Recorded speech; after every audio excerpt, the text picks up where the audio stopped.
Me da mucho gusto conversar con Enrique de la Madrid, aquí en la ciudad de Monterrey. Enrique, qué gusto platicar contigo. Buenas noches. Gregorio, gracias por la oportunidad de tenerme aquí en tu programa.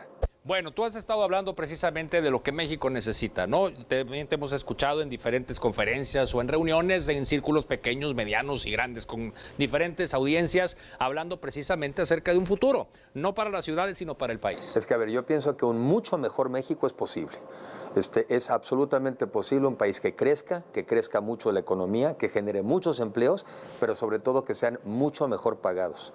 Un país donde podamos aspirar, por ejemplo, a vivir con tranquilidad, con seguridad, que cuando una madre se despide de su hija, sea un hasta luego y no simplemente una súplica de ojalá te pueda yo volver a ver.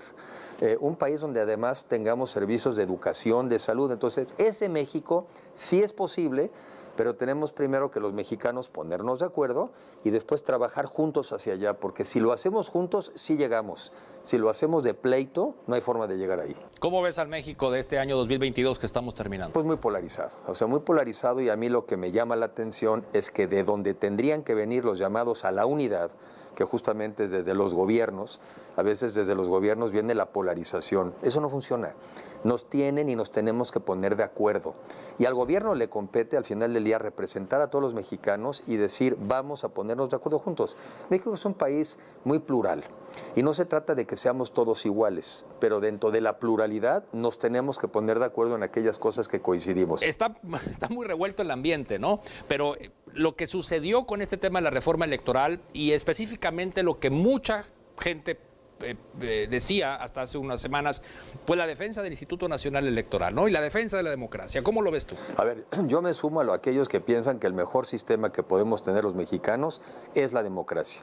La democracia no solamente es la forma de escoger un gobierno, es la forma de respetar esta pluralidad. También hay valores detrás de la democracia, la tolerancia, el respeto a los ajenos. Sí, el gobierno de las mayorías, pero con el respeto a las minorías. Y el INE hoy en día se ha vuelto de alguna manera en el símbolo de la democracia, es el árbitro. 76% de los mexicanos tenemos una buena opinión sobre el desempeño del INE. Entonces, la verdad de las cosas, a mí me parece que el gobierno, y lo digo con respeto, ha perdido la brújula. Porque la prioridad de los mexicanos no está en cambiar el INE, está en cómo lo hacemos para que crezca la economía.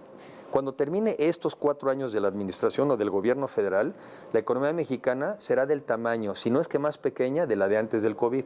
Y siempre dice el gobierno, bueno, pues Brasil o otros países tuvieron COVID. Sí, nomás que Brasil ya es más grande, Colombia y Chile ya son más grandes sus economías que antes del COVID. ¿Qué no la prioridad debiera de ser en que tengamos hospitales, que tengamos servicios de salud, que tengamos medicinas? ¿En serio la prioridad está en fusionar unas direcciones generales del INE? ¿Qué no la prioridad es un país más seguro donde podamos transitar por las calles? ¿En serio la prioridad es recortar las facultades del INE? Yo a mi juicio creo que están pegándole al INE porque le quieren pegar a la democracia. Y por eso estamos muy preocupados algunos de los mexicanos, yo creo que la mayoría, de que vemos un ataque consistente contra la democracia. Y en un régimen autoritario no nos puede ir mejor, ¿eh? Eso sí estoy seguro. Con la democracia tenemos nuestros problemas, pero un régimen autoritario. Y un comentario adicional.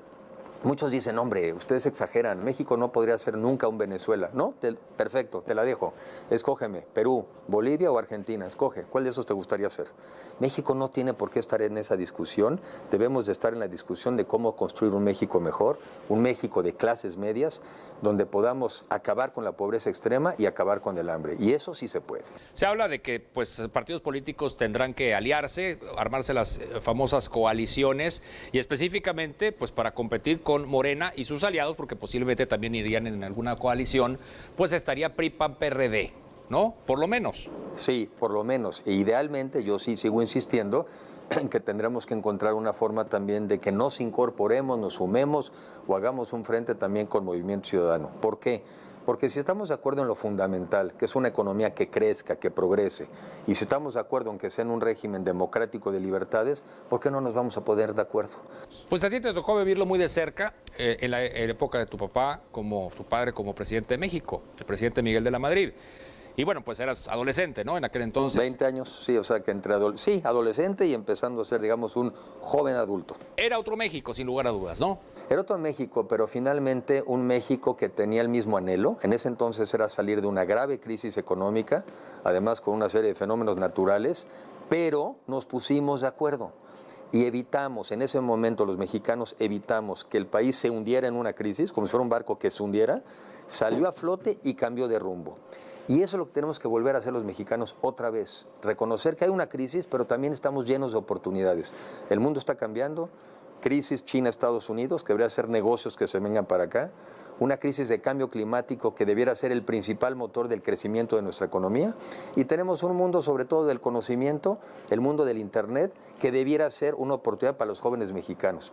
Y lo que se ha hablado durante meses es de que pues tendrían que juntarse todos los partidos políticos y que se pusieran de acuerdo primero entre los diferentes partidos políticos, tú mencionaste ya 4 de ellos, pues para poder entonces competir. O sea, ¿de verdad ven muy fuerte la opción del partido en el gobierno? Sí, bueno, sí está fuerte, sigue teniendo un buen nivel de aceptación, importante. Además, pues tienen todos los recursos públicos que están utilizándolos de manera verdaderamente sin límite para promover a sus opciones, pero sí creo que si la otra mitad de los mexicanos nos ponemos de acuerdo, aunque seamos de diferentes partidos, y sobre todo con la sociedad, y presentamos un mucho mejor proyecto de país y presentamos a una opción competitiva, podemos cambiar de rumbo para ir a ese México que estoy planteando. No se trata de quitar a uno para ponerse otro, se trata de cambiar malas ideas y un mal proyecto de país por uno mucho mejor, donde todos quepamos. Es decir, que si, digo, porque lo pregunto así porque ya hay varios que aquí han dicho que quieren abanderar esa opción de la oposición, ¿no? Que de ser el abanderado de ese grupo de partidos políticos. Me imagino que es tu caso, que también quieres ser.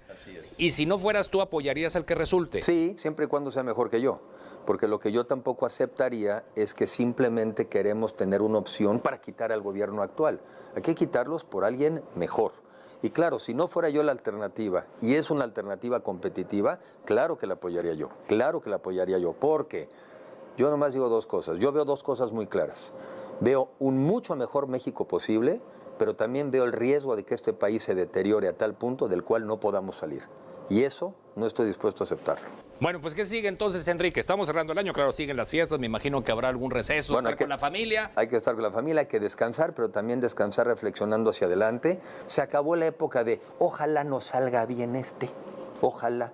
Eso ya no. Ya no hay tiempo. Tenemos que asumirnos cada uno de los mexicanos como dueños de nuestro propio destino y asumir esa responsabilidad. Enrique Lamadrid, muchas gracias por estar con nosotros Te esta noche. agradezco a ti la oportunidad. Gracias. Continuamos.